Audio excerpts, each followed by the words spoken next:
യേശുക്രിസ്തു നമ്മുടെ ജീവിതത്തിനകത്ത് വന്നതാണ് ഈ ലോകത്തിലെ ഏറ്റവും വലിയ ഭാഗ്യമേറിയ അവസ്ഥ. പിതാവായ ദൈവം ഒത്തിരി നിയോഗത്തോടെയാണ് പുത്രനെ ഭൂമിയിലേക്ക് അയച്ചത്. നമുക്ക് വേണ്ടി യേശുക്രിസ്തു ജനിച്ചു, മരിച്ചു, അടക്കപ്പെട്ടു, ഉയർത്തെഴുന്നേറ്റു. ഇന്നും നമുക്ക് വേണ്ടി ഉയരത്തിൽ ജീവിക്കുന്നു. വിധിക്കാതെ നമ്മെ സ്നേഹിക്കാൻ കഴിയുന്ന ഒരു അപ്പൻ, ഏതവസ്ഥയിലും നമ്മെ ചേർത്ത് പിടിക്കാൻ, നമ്മെ സ്നേഹിക്കുവാൻ, നമ്മെ ഉറപ്പിക്കുവാൻ കഴിയുന്ന ഒരു ദൈവിക സാന്നിധ്യം നമ്മുടെ ജീവിതത്തിന്റെ പല തലങ്ങളിലും നമ്മൾ അനുഭവിച്ചിട്ടില്ലേ? ജീവിതത്തിനകത്ത് കഷ്ടതയും വേദനയും പ്രയാസങ്ങളും ബുദ്ധിമുട്ടും നിന്നയൊക്കെ കടന്നു വരുമ്പോൾ ജീവിതം മതിയെന്ന് പലപ്പോഴും തോന്നുന്ന സാഹചര്യത്തിലും മുൻപോട്ട് ജീവിക്കുവാൻ നമ്മെ പ്രേരിപ്പിക്കുന്നത് ക്രിസ്തുവിന്റെ സ്നേഹം നമ്മുടെ ഉള്ളിൽ വസിക്കുന്നത് കൊണ്ടാണ്. ദൈവിക വാഗ്ദത്തങ്ങളെക്കുറിച്ച് ഉള്ള തിരിച്ചറിവ് പലപ്പോഴും പ്രതിസന്ധിക്കകത്ത് കിടക്കുമ്പോഴും, സാധ്യതകൾ മുൻപിലില്ലാത്ത സാഹചര്യത്തിനകത്തും കേട്ട വാഗ്ദത്തത്തിനകത്ത് ഒട്ടിയെപ്പോലെ വിശ്വസിക്കാൻ കഴിയുന്നത്, അത് വിശ്വസിച്ച് മുൻപോട്ട് ആ നിയോഗത്തിലേക്ക് അടുക്കുവാൻ നമ്മെ പ്രേരിപ്പിക്കുന്നത് എനിക്ക് ഒരപ്പനുണ്ടെന്നുള്ള ഉറപ്പിനകത്താണ്. എന്നോട് വാഗ്ദത്തം ചെയ്തത് ഒരു മനുഷ്യനല്ല എന്നുള്ള ഉറപ്പിനകത്താണ്. യേശു ക്രിസ്തുവിനെ അറിയാൻ കഴിഞ്ഞത് ജീവിതത്തിനകത്ത് ഏറ്റവും വലിയ ഭാഗ്യമാണ്.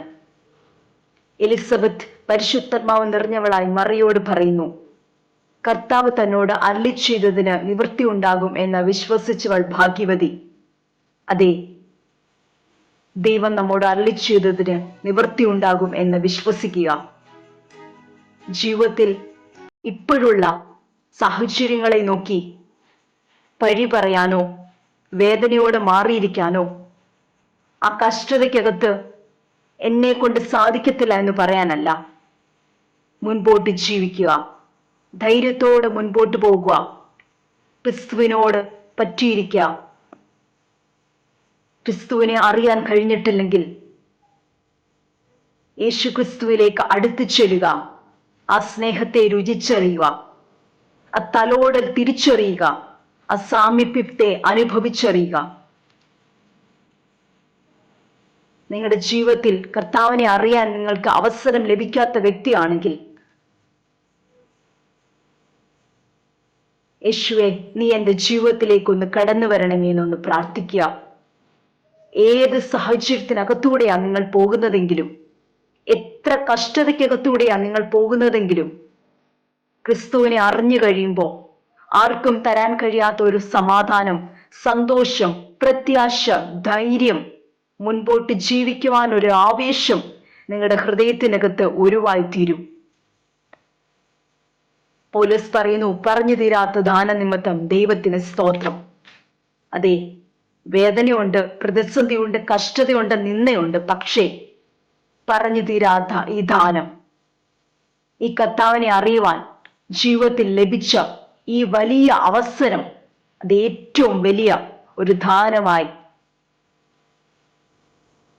അത് പറഞ്ഞു തീരാൻ കഴിയത്തില്ല. അതിൻ്റെ മഹത്വം പറഞ്ഞു തീരാൻ കഴിയാത്ത ദാനം നിമിത്തം ദൈവത്തിന് സ്തോത്രം. ദൈവം നമ്മോട് അരുളി ചെയ്തതിന് നിവൃത്തി ഉണ്ടാകുമെന്ന് വിശ്വസിക്കുക. പല പ്രതിസന്ധിക്കകത്തൂടെ ആയിരിക്കാം നിങ്ങൾ ഈ സാഹചര്യത്തിൽ കടന്നു പോകുന്നത്. പലരും നിങ്ങളുടെ ജീവിതത്തിനകത്ത് നഷ്ടപ്പെട്ടെന്ന് വരാം. പലരെ നിങ്ങൾക്ക് നഷ്ടപ്പെട്ടു കാണാം, ഒറ്റയ്ക്കായി പോയി കാണാം. പക്ഷേ ക്രിസ്തുവിനെ അറിയുക, ക്രിസ്തുവിലേക്ക് അടുത്തു ചെല്ലുക. അപ്പനായി, അമ്മയായി, എല്ലാമായി, ജീവിതത്തിലെ സകലതുമായി ക്രിസ്തു നിങ്ങളുടെ ഉള്ളിലേക്ക് വന്നു കഴിയുമ്പോൾ ഈ ലോകത്തിൽ മുൻപോട്ട് ജീവിക്കുവാൻ ഒരു ധൈര്യം നിങ്ങൾക്ക് കിട്ടും. അതെ, യേശു ക്രിസ്തു ഇന്നും ജീവിക്കുന്നു. അവൻ അനന്യൻ തന്നെ. നമുക്ക് വേണ്ടി മരിച്ചു, അടക്കപ്പെട്ടു, ഉയർത്തെഴുന്നേറ്റു. ഇന്നും നമുക്ക് വേണ്ടി പിതാവിന്റെ വലതുഭാഗത്ത് പക്ഷവാദം ചെയ്യുന്നു. ഏത് പാപത്തിന്റെ അവസ്ഥയിലൂടെയാണ് നിങ്ങൾ കടന്നു പോകുന്നതെങ്കിലും ക്രിസ്തുവിലേക്ക് അടുത്തു വരിക. വിധിക്കാതെ നിങ്ങളെ സ്നേഹിക്കാൻ, ചേർത്ത് പിടിക്കാൻ യേശു ക്രിസ്തുവിനല്ലാതെ മറ്റാർക്കും കഴിയത്തില്ല. അതെ, ഈ അവസരം ലോകമെങ്ങാടും ക്രിസ്മസ് ആഘോഷിക്കുന്ന ഈ ദിനത്തിൽ ക്രിസ്തുവിനെ ആഴത്തിൽ അറിയാനും ഇന്നുവരെ ക്രിസ്തുവിനെ അറിയാൻ കഴിയാത്തവരും ഈ മെസ്സേജ് കേൾക്കുന്നുണ്ടെങ്കിൽ ഹൃദയത്തിനകത്തുനിന്ന് ഒരു പ്രാർത്ഥന, കർത്താവേ, യേശുവേ, നീ എൻ്റെ ഹൃദയത്തിലേക്കൊന്ന് കടന്നു വരണമേ. ആ സാന്നിധ്യം ഇനി അനുഭവിക്കണം, ആ ശബ്ദം എനിക്ക് കേൾക്കണം, ആ ദൈവിക കരം എനിക്ക് അനുഭവിച്ചറിയണം, എനിക്ക് രുചിച്ചറിയണം എന്നുള്ള ഒരു പ്രാർത്ഥനയോടെ നിങ്ങളുടെ ജീവിതം നിങ്ങൾ ആരംഭിക്കാൻ തുടങ്ങുമ്പോൾ നിങ്ങളുടെ ജീവിതത്തിനകത്ത് വരുന്ന മാറ്റങ്ങൾ വരും ദിവസങ്ങളിൽ നിങ്ങൾ രുചിച്ചറിയുവാനിടയായിത്തീരും.